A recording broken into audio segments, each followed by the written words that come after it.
titulado este mensaje El costo de seguir a Cristo. El costo de seguir a Cristo. Y para esto vamos a ir a la palabra rápidamente al libro de Lucas capítulo 14, versos 25 al 33. Lucas 14, 25 al 33. Todavía, como mencionaba hace un rato, todavía seguimos predicando desde la casa. Todavía seguimos extrañando el poder congregarnos nuevamente. Y todavía me estoy imaginando a usted en su casa buscando la palabra y abriendo el libro actual y leyéndolo mientras vamos recitando la lectura que vamos a hacer ahora. Lucas 25, 33 dice así: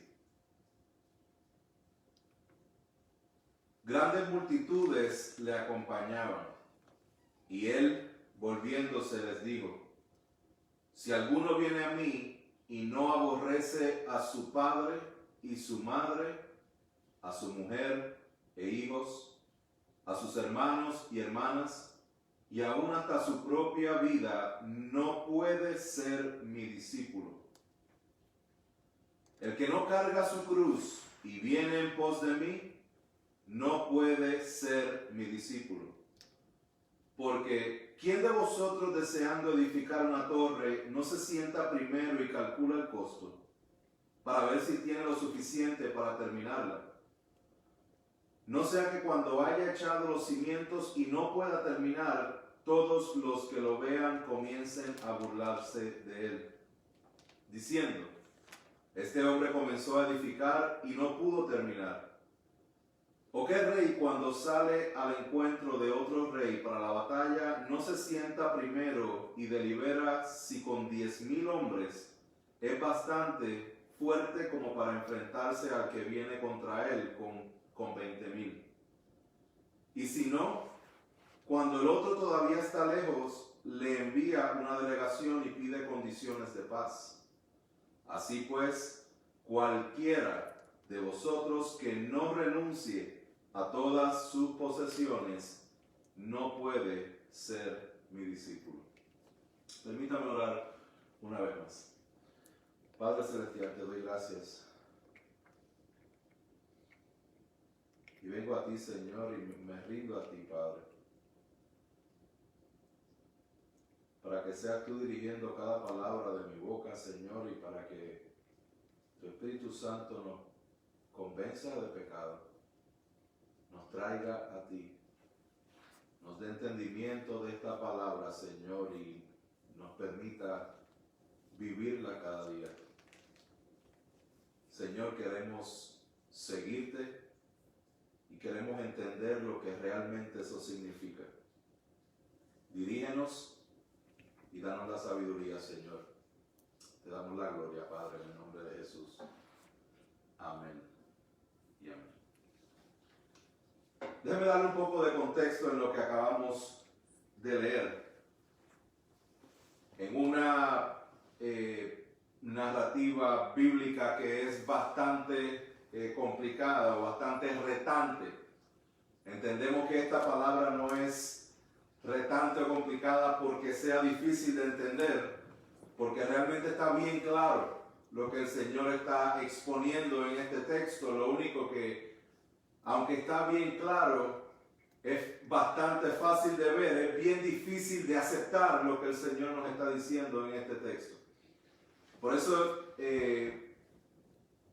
oro y he estado orando para que el Señor me permita comunicar esto de la forma más fiel a lo que Él expuso en este verso. Porque hay veces en que vamos a ser confrontados con la palabra de Dios y vamos a recibir mensajes que son retantes, que son fuertes. Y es ahí cuando tenemos que tener claro de que esos mensajes fuertes y retantes no salen del predicador, sino que salen directamente de la boca de nuestro Señor Jesucristo. Y muchas de estas cosas van a parecer, según la cultura que vivimos, estas cosas podrían parecer como exageradas podrían parecer como fanatismo. Y es por eso que queremos descansar en la palabra de Dios. Y queremos predicar lo que la palabra de Dios dice. No vamos a predicar opiniones, vamos a predicar lo que el Señor Jesús exclamó en estos versos. Si se fijaron en los versos que leímos, del verso 25 al 33, hay una frase que se repite 3 veces. 3 veces. Y esa frase es: no puede ser mi discípulo. Lo dijo en el verso 26, en el 27 y en el 33. No puede ser mi discípulo. Hay un costo para seguir a Cristo. Y lo primero que tenemos que entender es que seguir a Cristo es vivir en dirección contraria a la corriente de este mundo. Seguir a Cristo no es que nosotros estemos alineados y unidos a todas las corrientes e ideologías de este mundo. Es contrario. Jesús mismo lo dijo en Juan 15, 18 y 19, cuando dijo: si el mundo os odia, sabéis que me ha odiado a mí antes que a ustedes. Si fuerais del mundo, el mundo amaría lo suyo, pero como no sois del mundo, sino que yo os escogí de entre el mundo, por eso el mundo os odia. No vamos a ir a la par con el mundo, vamos a ir siguiendo a Jesucristo. Ahora, ¿qué realmente significa eso de seguir a Cristo? Vamos a poner 2 equivalentes en esto y vamos a decir que seguir a Cristo es ser cristiano. Y que ser cristiano es ser discípulo. Obviamente tenemos que definir todos estos términos porque hoy día están bien diluidos en agua. Los han tergiversado en gran manera. Y es por eso que nosotros tenemos que tener claro qué realmente significa ser cristiano. Hoy día, donde muchas personas acusan al cristianismo de muchos de los males que suceden hoy día. Y sí, nosotros tenemos que aceptar de que hay muchos males a través de la historia que han sido hechos a nombre del cristianismo, pero no fueron hechos por cristianos. Y es bien importante que nosotros entendamos esto. El enemigo es astuto y sus artimañas, pues muchas veces la gente las compra.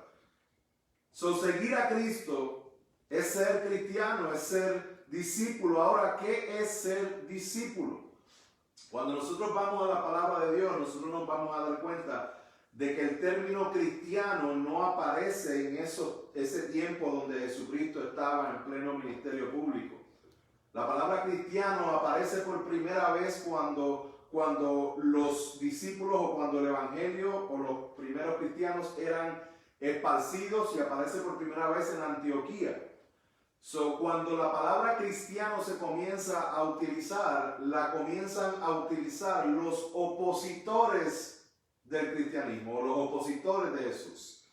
Y lo utilizaban para, en cierta forma, burlarse de todos aquellos seguidores del Señor Jesús. El término cristiano básicamente significa pequeño Cristo, como un Cristo pequeño. Y las personas en ese tiempo, en modo de burla y ante la persecución que había, utilizaban el término cristiano para referirse a los seguidores de Cristo como Cristo pequeño. Ahora, ese grupo de cristianos abrazó ese término, ese grupo de creyentes abrazó el término cristiano, aunque era una burla. Ellos decían: sí, estamos imitando a Cristo. Ahora, en el tiempo específico de Jesús, el que seguía a Cristo no era conocido como cristiano, sino que era conocido como discípulo, como aquella persona que seguía la enseñanza de su maestro. Era conocido como discípulo o era conocido como los del camino.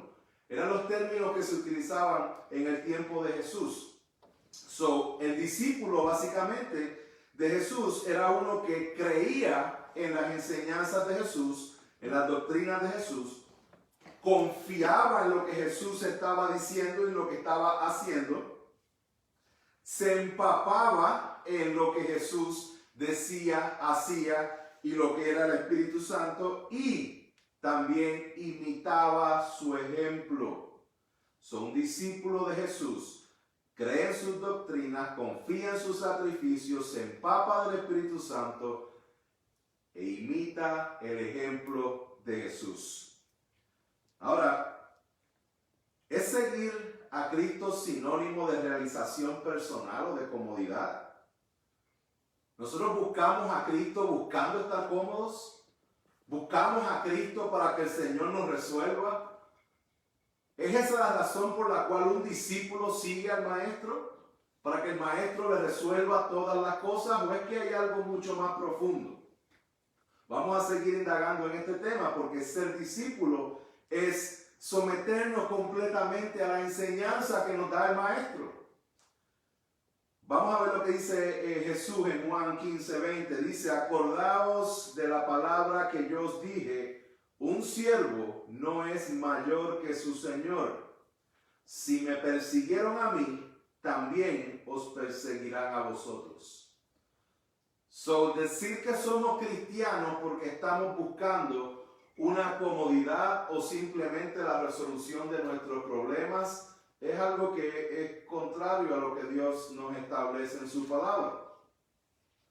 Pablo dice a Timoteo, pero tú has seguido mi enseñanza, conducta, propósito, fe, paciencia, amor, perseverancia, persecuciones, sufrimientos como los que me acaecieron en Antioquía, en Iconio y en Listra. ¿Qué persecuciones sufrí? Y de todas ellas me libró el Señor. Y en verdad, todos los que quieren vivir piadosamente en Cristo Jesús serán perseguidos. Es interesante porque muchas veces, y específicamente en estos tiempos donde estamos en las casas y el único contacto que hay muchas veces es a través de la computadora, hay muchas personas que están sacando tiempo para recordar sus experiencias pasadas. Y muchas de esas experiencias pasadas tienen que ver con cosas que no realmente eran cosas que exaltan a Dios. Muchas personas, incluyendo cristianos, todavía recuerdan su testimonio y se gozan o se disfrutan o se ríen de cosas que realmente no son cosas que son dignas de ser admiradas. Es bien importante que nosotros veamos esto, donde sí podemos pensar las cosas que hicimos antes, pero si las cosas que hicimos antes estaban basadas y fundadas en el pecado, no creo que deban ser razón de gozo o razón de disfrutarnos esas cosas. Digo esto porque Pablo le hace un recuento aquí a Timoteo y le dice, ¿qué persecuciones sufrí? Con signo de exclamación. ¿Qué clase de persecuciones las que vivimos? Pero después dice, y de todas ellas me libró el Señor. Mi hermano, nosotros tenemos que aprender a vivir una vida en Cristo de tal manera en que nosotros compartamos nuestro testimonio de lo que Dios va haciendo en nuestra vida. Pero esto sucede cuando realmente somos discípulos de Él, estamos siguiendo sus enseñanzas, sumergiéndonos en su palabra y viviendo de una vida que exalta al Padre. Ahora, esto puede generar un poco de confusión, porque muchas personas pueden a lo mejor decir, pero si decimos que seguir a Cristo tiene un alto costo, si decimos que va a haber persecuciones y si persiguieron a Jesús nos van a perseguir a nosotros, y repito esto, es que es tan importante lo que Pablo dijo, y en verdad que todos los que quieren vivir piadosamente en Cristo Jesús serán perseguidos. ¿Cómo es que vamos a ser perseguidos? ¿Cómo es que vamos a pagar un alto costo? ¿Dónde está la gracia en todo esto? No se supone que esto es un regalo inmerecido, no se supone que es por gracia, que es gratis la salvación. ¿Cómo es que esto es tan difícil? Y es normal que hagamos ese tipo de preguntas y es imperativo que vayamos a la palabra y veamos cómo se contesta, porque la palabra nos enseña en Romanos 3:28. Pablo dice, concluimos, que el hombre es justificado por la fe aparte de las obras de la ley. Eso se justifica, nosotros somos salvos, venimos a la familia de Dios como un regalo por la obra que Cristo hizo. Es un regalo, es gratis, no tienes que hacer nada. En ese aspecto tú no puedes ganar tu salvación, Cristo tuvo que obtenerla por ti. Efesios 2, 8 al 9 dice, porque por gracia habéis sido salvados por medio de la fe, y esto no de vosotros, es don de Dios, no por obras para que nadie se gloríe.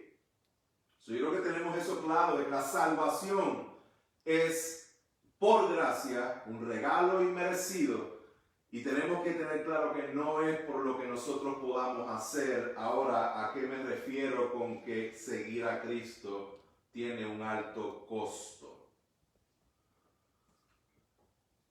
Voy a estar haciendo varias citas del pastor Charles Spurgeon durante este mensaje, y aquí va la primera. Él dice lo siguiente: lejos de nosotros esté el crear aquí alguna confusión de pensamiento.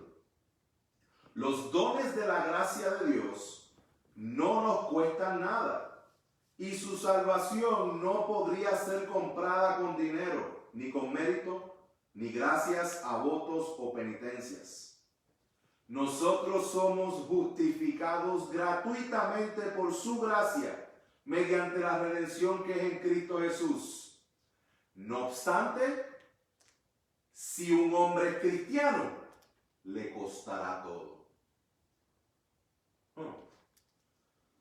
Le costará todo. Veamos un ejemplo. Quiero que nosotros tratemos de entender esto más a fondo, porque es interesante y es importante que lo aprendamos a aplicar en nuestra vida.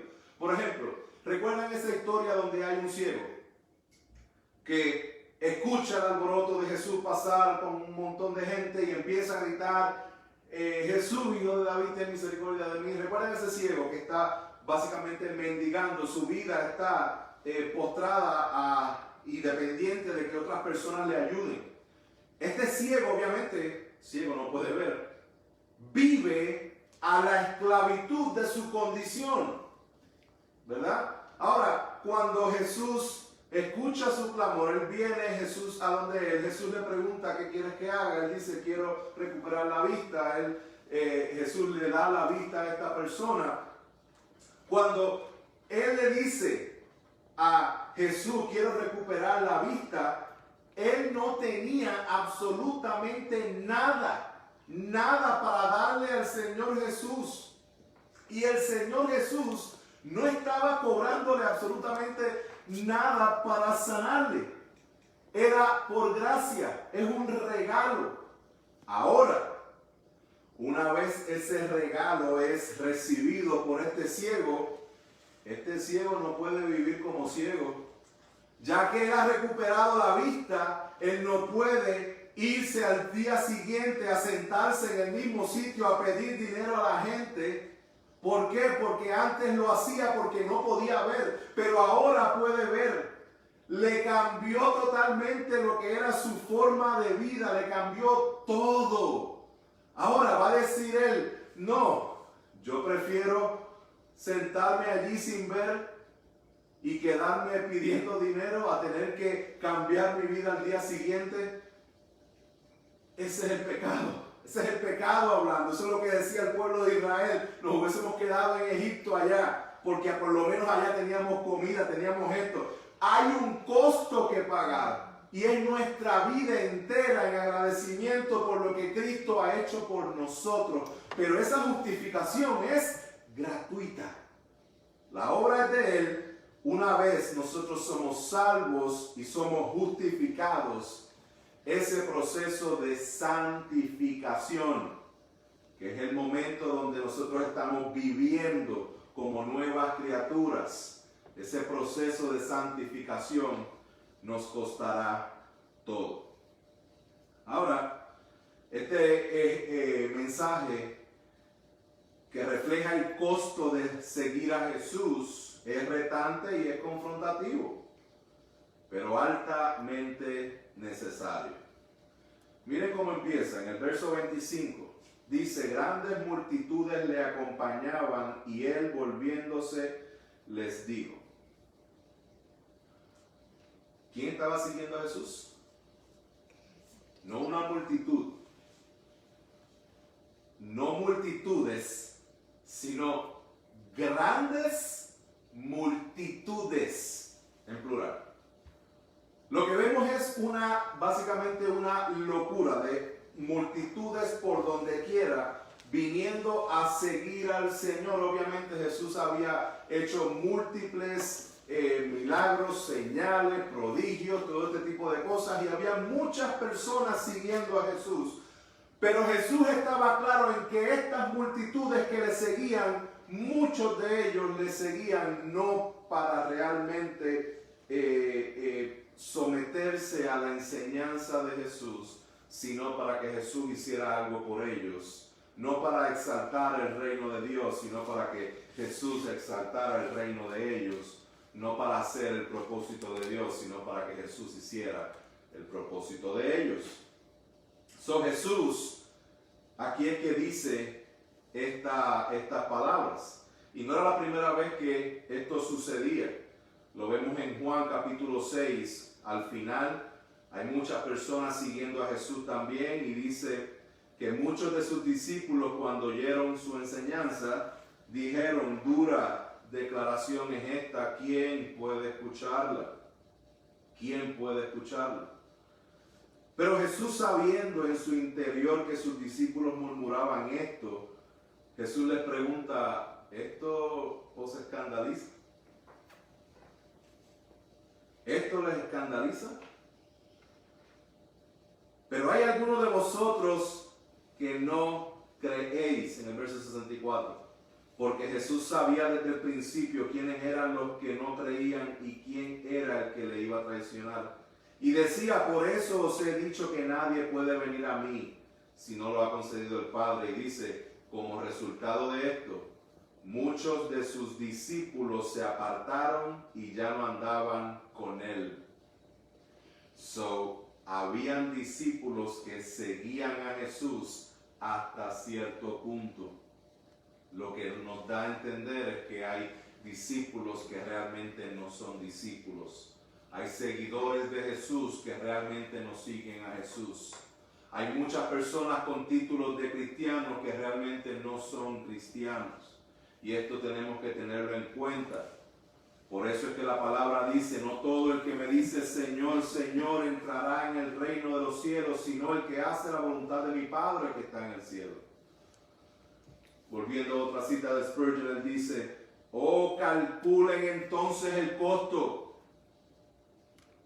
Y si cualquiera de ustedes ha asumido una religión que no le cuesta nada, abandónela y huya de ella, pues será su maldición y su ruina.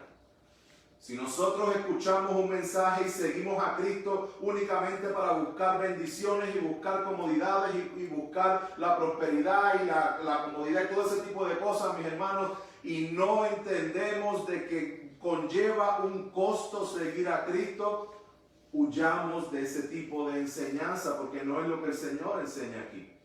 Muchas personas que descansan en eso de la gracia y la gracia, no, pero estamos en la gracia. El Antiguo Testamento era la ley, pero el Nuevo Testamento es la gracia. Les recuerdo que estoy predicando el día de hoy del Nuevo Testamento. Esta es la gracia. Jesús predicando para que nosotros nos entreguemos por completo si realmente somos sus discípulos. Ahora, vamos a ir de lleno al texto, el verso 26, y vamos a explorar lo que realmente es el costo de seguir a Cristo. Miren lo que dice el verso 26. Si alguno viene a mí, y aquí vemos la misericordia de Dios en ese texto. Si alguno viene a mí, ¿se acuerdan que la semana pasada hablamos de la gran cena del Señor, donde Él invitó a algunas personas y estas personas no vinieron con excusas, una serie de excusas diferentes, ninguna excusa válida, y después la invitación fue para todo el que estaba afuera, ¿no? Y mira lo que vemos aquí una vez más. Jesús dice: si alguno viene a mí. Esa puerta está abierta. Por eso es que es importante que yo resalte eso, de que en este momento, el día de hoy, día 7 de junio, en este preciso momento la puerta del Evangelio y lo que es Dios mismo a través de la obra de Jesucristo por medio del Espíritu Santo te llama a que vengas a Cristo, a que te arrepientas de tus pecados, a que confíes en el Señor Jesús para salvación. Ven al Señor, que ahora la puerta está abierta. El que viene al Señor, Él no lo echa fuera. Jesús dice, si alguno viene a mí, y aquí es donde se complica la cosa, y no aborrece a su padre y madre, a su mujer e hijos, a sus hermanos y hermanas, y aún hasta su propia vida, no puede ser mi discípulo. What? Para ser discípulo del Señor Jesús tengo que aborrecer a mis padres, a mi esposa, a mi hijo, a mis hijos, a mis hermanos y hermanas y hasta mí mismo. Jesús me está enseñando a que tengo que odiar a mi padre, mi hermana, mi hermano, mi hermana, toda esa lista. ¿Será que hay alguna contradicción en las Escrituras? Porque hasta donde yo tenía entendido, ¿cómo es posible que el Señor me mande a aborrecer mi padre y mi madre? Pero Él en Éxodo capítulo 20:12 dice que tenemos que honrar a padre y madre. Lo repite en Levítico 19:3. Lo repite en Deuteronomio 5:16. En el Nuevo Testamento dice honrar a padre y madre, que es el primer mandamiento con promesa. ¿Será que realmente me está diciendo eso? Que tengo que odiar a mi mujer, pero espérate, Pablo le dijo a los efesios que tengo que amar a mi esposa como Cristo amó la iglesia. La palabra me enseña en el libro de Efesios capítulo 6 de que no puedo exasperar a mis hijos, tengo que amarlos, tengo que enseñar, tengo que guiarles. La palabra me enseña en Marcos 12:31 de que tengo que amar al prójimo como a mí mismo. ¿Cómo realmente es que voy a odiar a mi hermano o mi hermana? ¿Cómo es que voy a aborrecerme a mí mismo? La palabra dice que hagamos el bien y más aún a los hermanos de la fe. O sea, ¿cómo es esto? ¿Qué significa aborrecer? El lenguaje de Lucas es muy fuerte. Por eso que muchas personas se estancan en ese tipo de cosas y después lo utilizan para decir que la palabra está contradiciéndose, pero no es lo que nos enseña. El lenguaje de Lucas es fuerte y enfatiza la demanda radical del discipulado. Jesús no quiere decir que un discípulo tiene que abandonar el hogar, la familia, las prioridades o el trabajo, sino más bien que Él debe ser la principal prioridad. Cuando nosotros vemos esto que Jesús está diciendo, es cuando Él dice el que no aborrece, es una figura retórica llamada hipérbole. La hipérbole es una exageración para llevar un punto en específico. Y lo que el Señor está diciendo es, déjame ir hacia atrás. Lo que el Señor nos enseña, y para poder obtener el significado y la interpretación correcta debemos ir a la misma palabra. Porque no soy yo el que me estoy inventando es lo que les estoy diciendo ahora mismo. La Escritura interpreta la Escritura.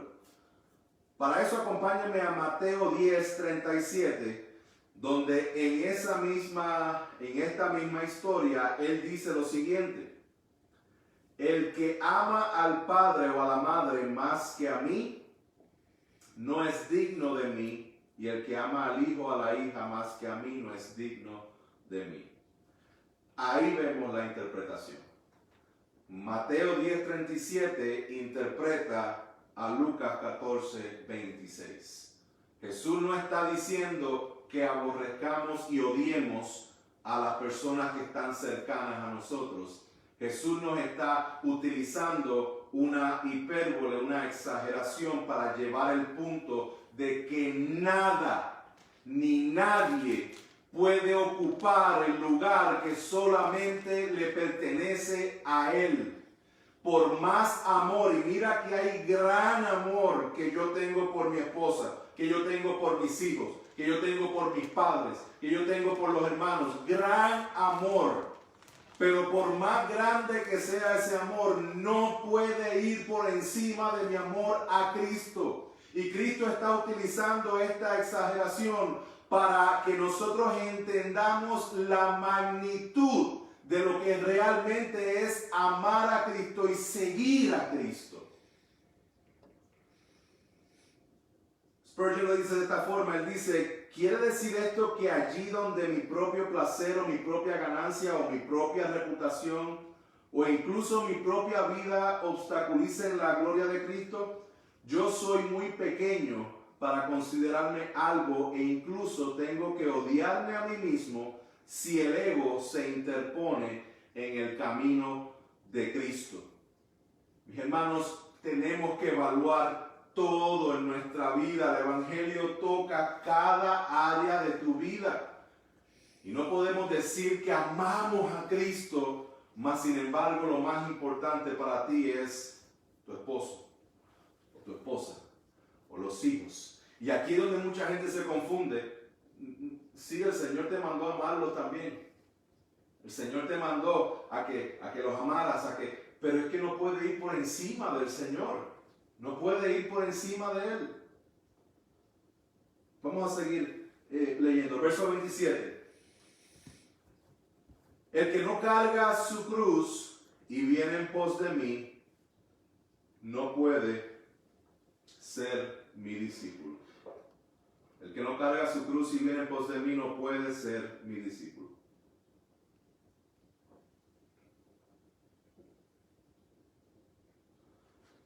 Primero vimos que el que no aborrece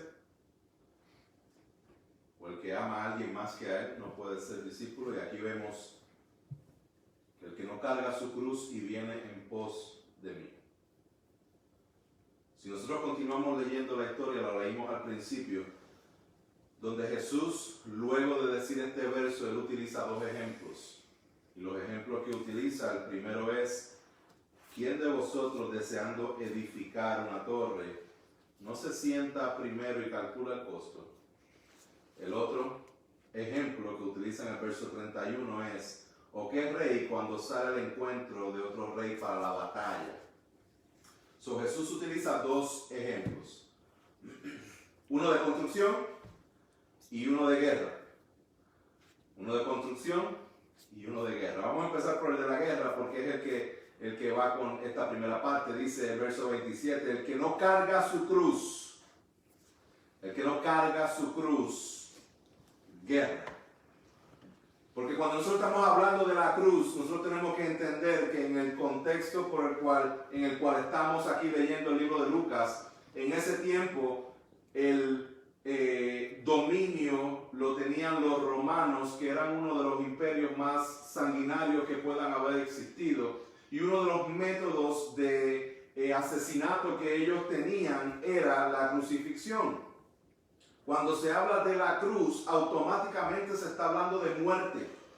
Se está hablando de que cuando nosotros vamos a la palabra y vemos la forma en que Jesús murió en la cruz. Cuando Él estaba cargando su cruz, Él iba de camino a el Calvario, a morir. Cuando vemos aquí de que Jesús está diciendo el que no carga su cruz, el que no está muriendo personalmente al yo de cada día, no puede ser su discípulo. Cargar la cruz, muchas personas piensan que la cruz es las cosas que Dios mismo ha puesto al lado tuyo para hacerte crecer. Y esas no son la cruz. Muchas personas piensan que la cruz es el esposo que le hace la vida imposible, o la esposa que le hace la vida imposible, o los hijos cuando están rebeldes. Esa es la cruz que ellos están cargando. Y realmente esa no es la cruz. La cruz no es el jefe que te hace la vida imposible. La cruz no es cosas externas, porque pase lo que pase, cualquiera que sea nuestra situación, nosotros podemos estar gozosos como quiera. Déjame explicar eso.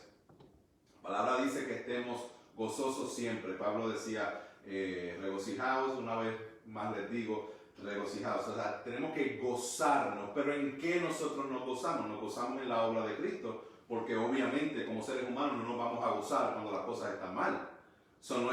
Nuestra fuente de gozo es Cristo, lo que Él completó en la cruz del Calvario. Y cuando nuestro gozo es Cristo, pase lo que pase, vamos a estar gozosos. ¿Ven? Ahora, cuando nosotros tenemos circunstancias de vida que son retantes y son difíciles y son contrarias y son opresivas y son, you name it, esas circunstancias de vida tenemos que recibirlas primero como entendiendo que Dios es soberano. Dios no va a permitir que llegue algo a mi vida que está fuera de la voluntad de Él. Todo lo que sucede está dentro de nuestra voluntad. Esto no es un llamado a la irresponsabilidad. Esto es un llamado al descanso en la soberanía de Dios. Ahora, cuando hablamos de cargar nuestra cruz, nosotros tenemos que entender esto, que cuando llega ese momento difícil a nuestra vida, la cruz no es la situación, la cruz es tu carnalidad que va a querer responder a esa situación. Míralo de esta forma. Si viene alguien, un ejemplo sin importancia, para que se nos haga fácil entenderlo. Si viene alguien y uno está manejando y viene y te hace lo que llamamos en Puerto Rico un corte pastelillo, que uno va guiando y se te mete en el medio de cantazo, nosotros no podemos llamar esa situación, ay, qué cruz la mía, ¿verdad? No podemos decir que esa es la cruz, de que la gente me ve en la calle y automáticamente quieren tirarme el carro encima. No, la cruz es mi pecado, la influencia de mi pecado, que cuando me hacen ese corte, quiero reaccionar como que yo soy la víctima, como que quiero comerme a la persona, como que quiero gritarle, quiero sacar el fuego y el carácter ese que tengo.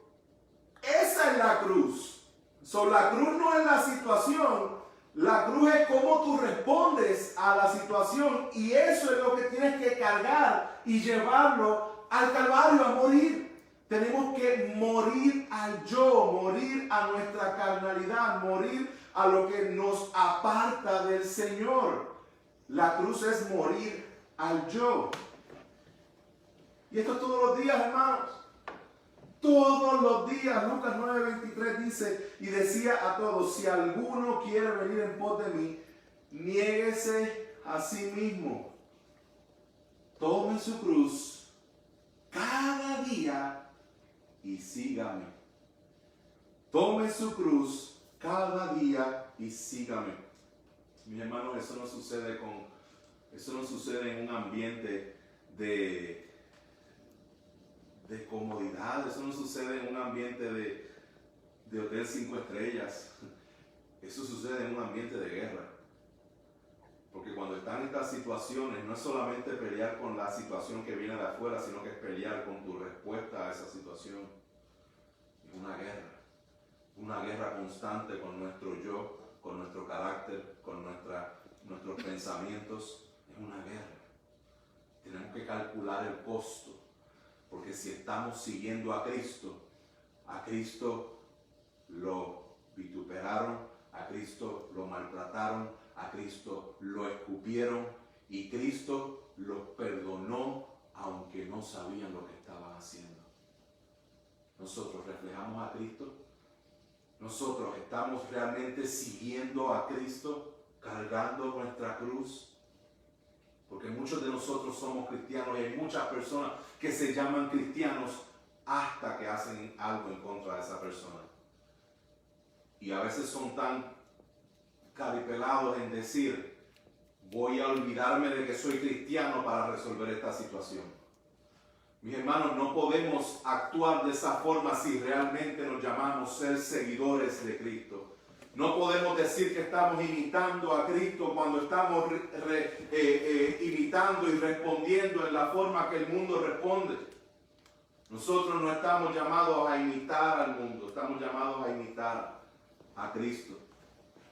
Esa guerra que tenemos de morir al yo es constante y es con el pecado interno, con el pecado externo. Romanos 8:13 dice, porque si vivís conforme a la carne habréis de morir, pero si por el Espíritu hacéis morir las obras de la carne, viviréis.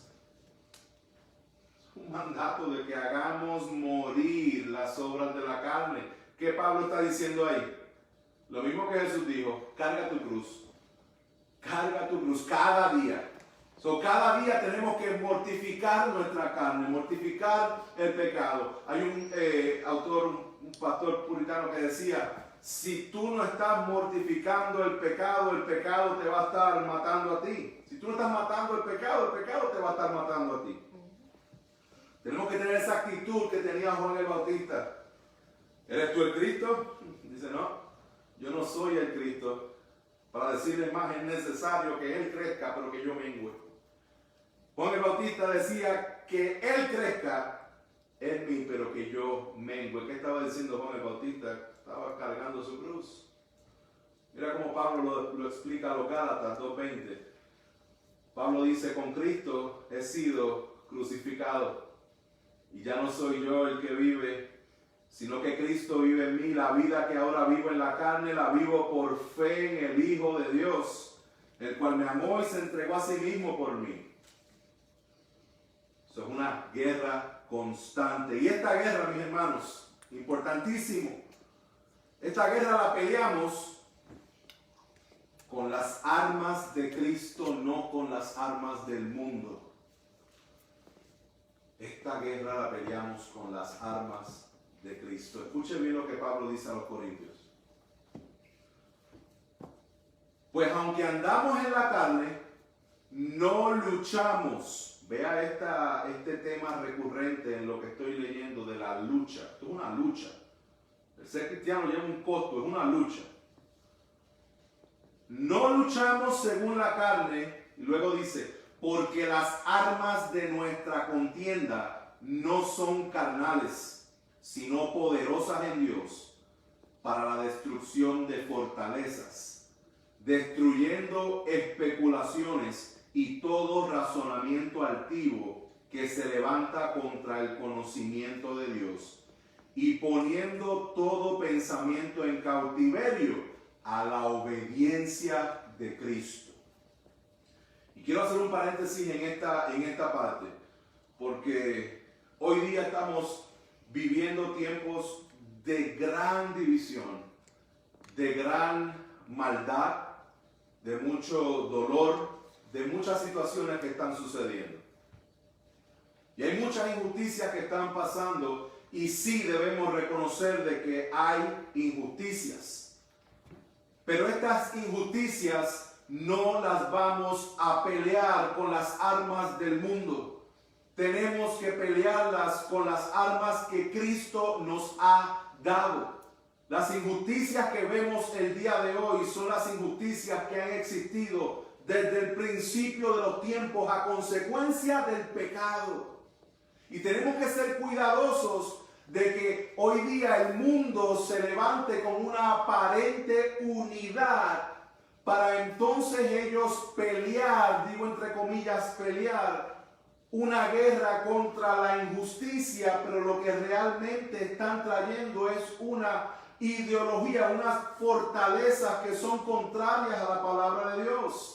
Y sí, vamos a ir en contra de la injusticia, lo único es que no vamos a usar las armas del mundo. Vamos a usar el arma que es poderosa para que pueda convencer a una persona pecadora que está muerto en sus delitos y pecados, que es el Evangelio.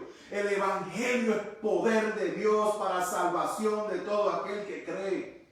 Nuestro problema, mis hermanos, no son sistemas que están controlando todas las personas, no, son el pecado y la rebeldía que tenemos como seres humanos en contra de un Dios poderoso y perfecto y santo. Cierro el paréntesis y volvemos aquí al mensaje. Es una guerra, es una pelea, es una batalla, es una contienda. Mira como Pablo le dice a Timoteo, dice, pelea la buena batalla de la fe. Echa mano de la vida eterna a la cual fuiste llamado y de la que hiciste buena profesión en presencia de muchos testigos. Hermanos, de igual forma te digo en esta mañana, pelea la buena batalla de la fe. Y esta guerra, mis hermanos, escuchen, esta guerra trae sufrimiento. Pero ese sufrimiento carga un propósito eterno y una esperanza.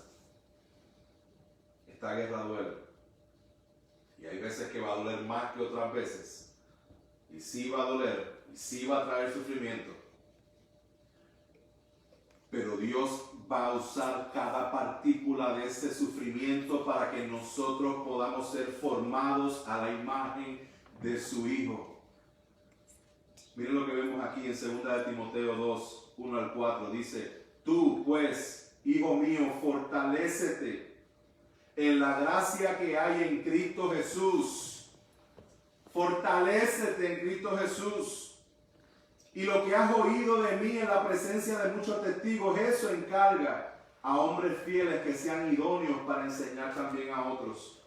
El verso 3, escuche esto. Sufre penalidades conmigo. Pablo le dice a Timoteo, sufre penalidades conmigo. Como buen soldado de Cristo Jesús. Somos soldados de Cristo Jesús. Y dice, ningún soldado en servicio activo se enreda en los negocios de la vida diaria a fin de poder agradar al que lo reclutó como soldado. El que nos reclutó como soldados se llama Jesucristo por su obra. Y si Él nos reclutó como soldados, la misión que Él nos da como soldados es predicar el Evangelio. De modo que si alguno está en Cristo, nueva criatura es. Las cosas viejas pasaron y aquí todas son hechas nuevas. Luego dice, así que somos embajadores. Como si Dios rogase por medio de nosotros, os rogamos en el nombre de Cristo reconciliados con Dios. Ese es el llamado, esa es nuestra misión como soldados de Cristo, de exponer el Evangelio, de predicar el Evangelio, de vivir el Evangelio. Ese es el llamado. Y como soldados de Cristo no podemos, no debemos estar mezclándonos con las iniciativas y con las formas en que el mundo está peleando las injusticias. El mundo pelea sus propias batallas. Nosotros peleamos una batalla que es eterna, pero la peleamos descansando en que la batalla está gana en Cristo Jesús. Somos soldados de Cristo y esto es una batalla, pero hay esperanza. Mira cómo Pablo termina, no solamente el final de la carta a Timoteo, sino su vida. Mira lo que él dice, he peleado la buena batalla, he terminado la carrera, he guardado la fe. En el futuro me está reservada la corona de justicia que el Señor, el juez justo, me entregará en aquel día. Y no solo a mí, sino también a todos los que aman su venida. Nos incluyó a ti y a mí, hermano, de que peleemos esta buena batalla. Que podamos decir esas mismas palabras del apóstol Pablo. He peleado la buena batalla. He terminado la carrera, he guardado la fe, que esa sea nuestra oración todos los días.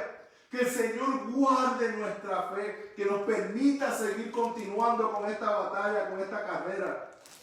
Él es nuestra esperanza. Sí hay sufrimiento, pero el sufrimiento tiene esa esperanza. Esta es la parte de la guerra. Toma tu cruz, dice el Señor Jesús. Si no tomas tu cruz, no eres mi discípulo. Si no estás peleando activamente contra el pecado, no eres mi discípulo. Pelea contra el pecado. Utiliza las herramientas que el Señor nos ha dado. Para eso es la iglesia local, para eso es la palabra, para eso es las disciplinas espirituales. Tantas cosas que el Señor nos ha dado para que peleemos juntos esta batalla. Porque no podemos ganarla por nuestra propia fuerza. Ahora, después dice, el que no viene en pos de mí, acuérdate, él dijo, si no cargas la cruz y no vienes en pos de mí, aquí hay dos acciones. Y hay dos historias. Las dos historias eran una relacionada a la batalla, otra relacionada a la guerra, y otra relacionada a la construcción. Aquí el Señor está diciendo, el que no viene en pos de mí, no es solamente pelear la batalla. Seguir a Cristo no se trata simplemente de estar en guerra con el pecado. No se trata de simplemente ser la mejor persona que tú puedas ser. Eso lo puede hacer cualquier moralista por ahí. Mientras luchamos en la guerra contra el pecado, es de extrema importancia que nos sumerjamos en Cristo por medio de su palabra. Seguir a Cristo es vivir sumergido en su palabra.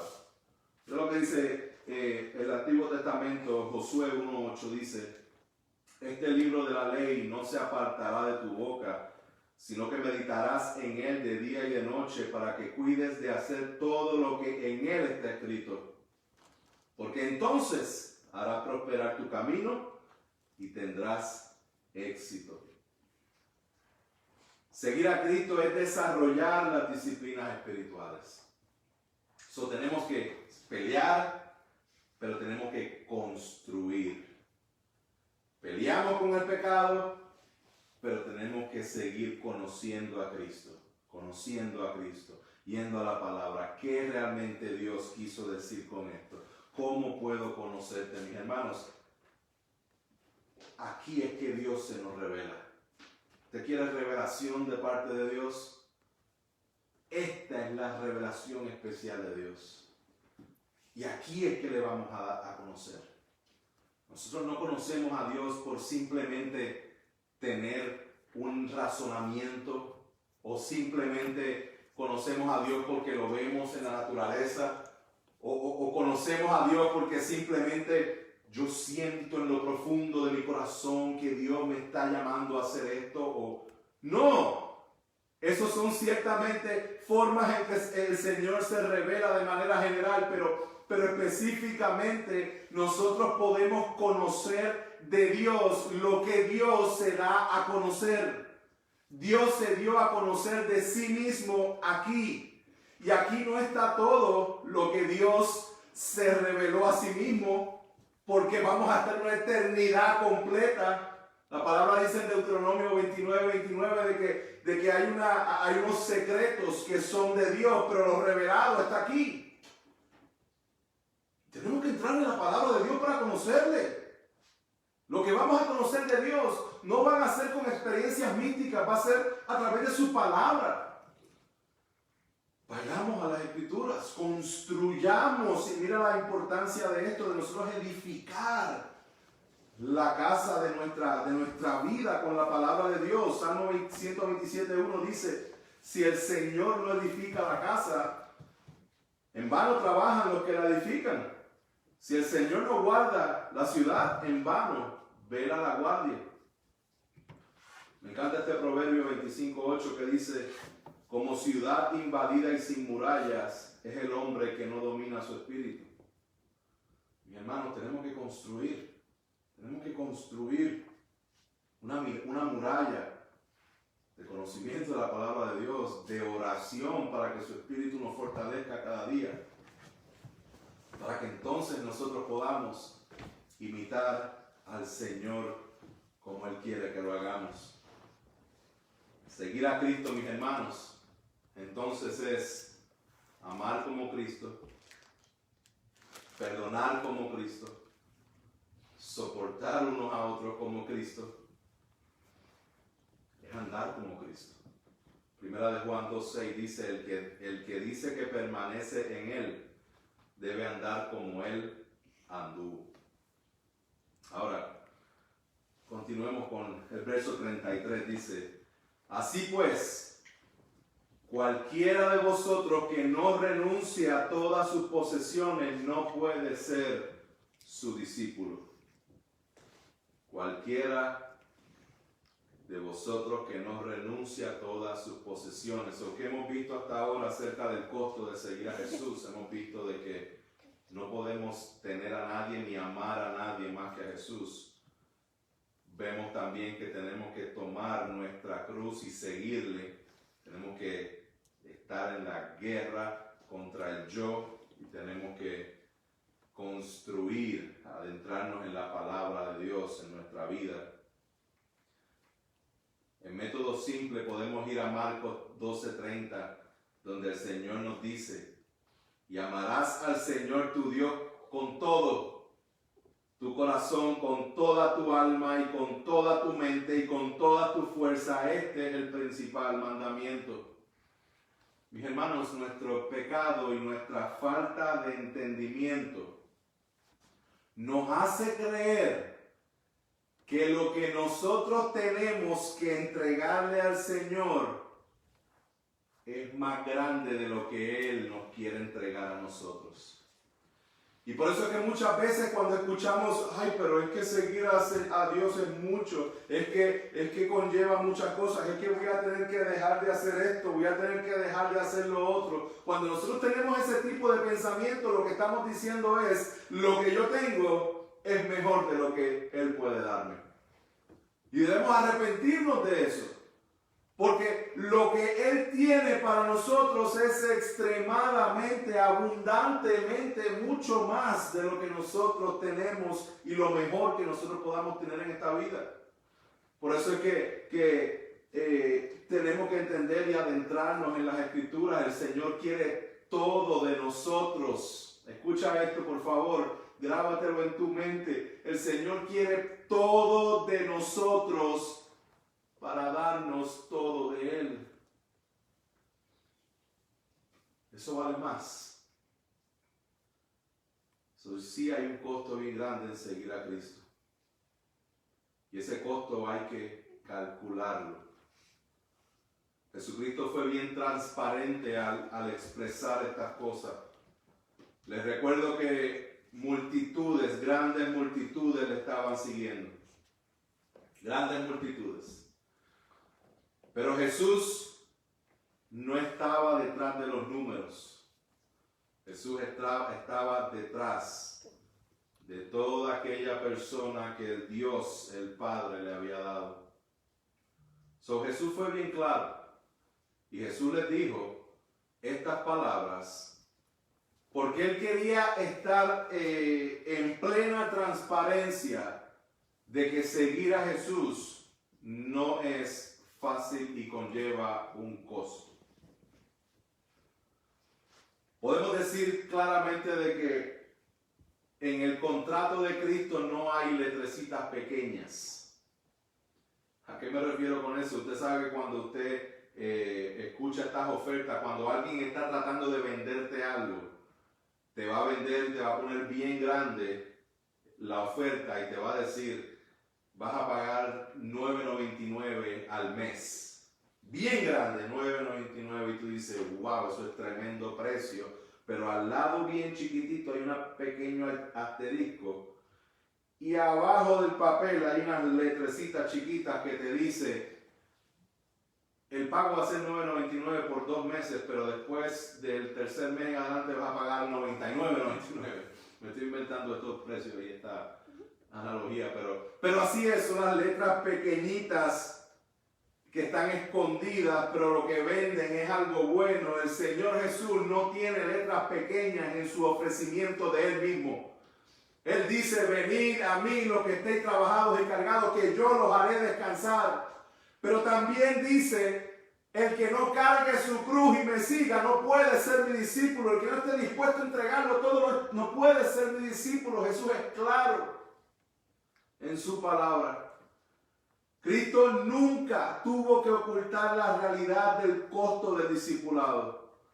Si te vendieron una idea de que seguir a Cristo es fácil y que seguir a Cristo es para bendición, solamente para cosas materiales y comodidad en tu vida, te engañaron.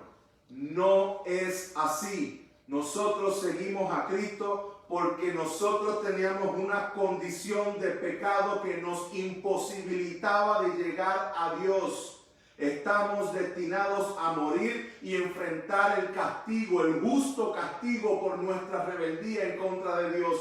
Pero Dios le plació enviar a su Hijo y vivir de manera perfecta, morir por nuestro pecado, resucitar para derrotar ese pecado y nos llama a que creamos en Él para vida eterna. no para una vida mejor aquí y ahora. Spurgeon decía, oh, si han de perderse, piérdanse por cualquier causa excepto por ser hipócritas. Si han de perecer, perezcan más bien fuera de la iglesia que dentro de ella. No parodien al Señor de gloria. No conozco ningún acto que sea peor que parodiar las excelencias del Salvador con una insolente imitación de sus gracias.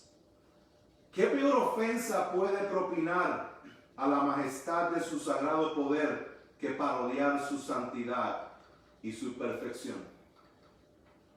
Otro autor y teólogo dice lo siguiente: los cristianos occidentales, nosotros acá, modernos, o sea, los de este lado del mundo me refiero, los cristianos occidentales modernos han convertido la fe bíblica en un evento semanal, un lugar donde estacionamos el coche durante algunas horas y no en una relación de tiempo completo, los 7 días de la semana al servicio de Cristo. Solo le damos a Dios lo que sobra de nuestros planes y de nuestra vida ocupada. Lo alabamos y lo adoramos con cosas mínimas e insignificantes. Por eso tenemos iglesias tan grandes y lindas, con programas y organización bien elaborados, pero sin ningún poder espiritual, ni vidas transformadas, ni actitudes de entrega absoluta. Que Dios nos perdone por nuestra creencia cultural y secundaria. Mis hermanos, seguir a Cristo tiene un gran costo. Seguir a Cristo no va a ser fácil. Conlleva guerra, conlleva edificación, conlleva una constancia de estar peleando con nuestro pecado y sometiéndonos en obediencia a sus enseñanzas. Termino con esto. Seguir a Cristo tiene un gran costo. Pero cueste lo que cueste, vale la pena seguir a Cristo. Oigan, todo aquel que quiera tener a Cristo, venga y recíbelo. Tú que quisieras tener salvación, acéptala como el don de su gracia soberana, pero no la recibas bajo una interpretación equivocada. Entiende lo que significa seguir a Cristo. La salvación no es solo una liberación del infierno, es liberación del pecado. Si quieres tener la justificación, tienes que tener la santificación. Si quieres tener el perdón, tienes que tener santidad. Si quieres ser uno con Cristo, tienes que apartarte de los pecadores. Si quieres caminar en las calles de oro, en lo alto, tienes que recorrer el camino de santidad aquí en lo abajo. Que Dios les conceda su Santo Espíritu para que los capacite a hacerlo, y suya sea la alabanza por los siglos. Amén. Concluyo con la cita de Pablo en 2 Corintios 7 al 10. Dice: pero tenemos este tesoro en vasos de barro, para que la extraordinaria grandeza del poder sea de Dios y no de nosotros. Afligidos en todo, pero no agobiados. Perplejos, pero no desesperados. Perseguidos, pero no abandonados. Derribados, pero no destruidos. Llevando siempre en el cuerpo por todas partes la muerte de Jesús, para que también la vida de Jesús se manifieste en nuestros cuerpos. Te invito a que vengas al Señor en arrepentimiento y fe, que entendamos lo que es el costo de seguir a Jesús, que evaluemos nuestra vida completa a la luz de su palabra, para que el Espíritu Santo nos muestre las áreas de nuestra vida en que no estamos siguiendo a Jesús como Él lo demanda. Te llamo a que vengas al Señor, que creas en Él como Salvador. Solamente en Él está nuestra esperanza. Padre Celestial, yo te doy gracias por tu palabra. Te doy gracias porque tú has sido bueno con nosotros y en esta tarde nos permites adentrarnos en tu palabra y reconocer que el llamado a seguirte no es fácil, que conlleva un costo, que debemos calcular ese costo para venir a ti, Señor, en arrepentimiento y fe. De nosotros no tener una percepción equivocada de lo que es ser cristiano, de lo que es ser tu discípulo. Que nosotros no simplemente estemos buscando de ti para nuestro propio beneficio, sino que busquemos de ti, Señor, porque hemos entendido que estábamos muertos en nuestros delitos y pecados, sin esperanza de vida eterna contigo, y tú has pagado el precio. Siendo perfecto, Señor, pagaste el precio de nuestro pecado. Recibiste el castigo que nos tocaba a nosotros y nos ofreces tu justicia. Señor, reconocemos que la justicia está en ti. Tú eres el dador de vida, Señor. Te pedimos que inquietes nuestros corazones. Que nos convenzas de pecado, Señor amado, y que nos traigas a ti, Señor. Ten misericordia de cada uno de nosotros, porque todos hemos fallado. Y ayúdanos a que cada día podamos ser imitadores de ti. Y que otros puedan ver en nosotros la gran esperanza que tenemos, no en nuestras obras, sino en tu obra. Damos las gracias, Padre,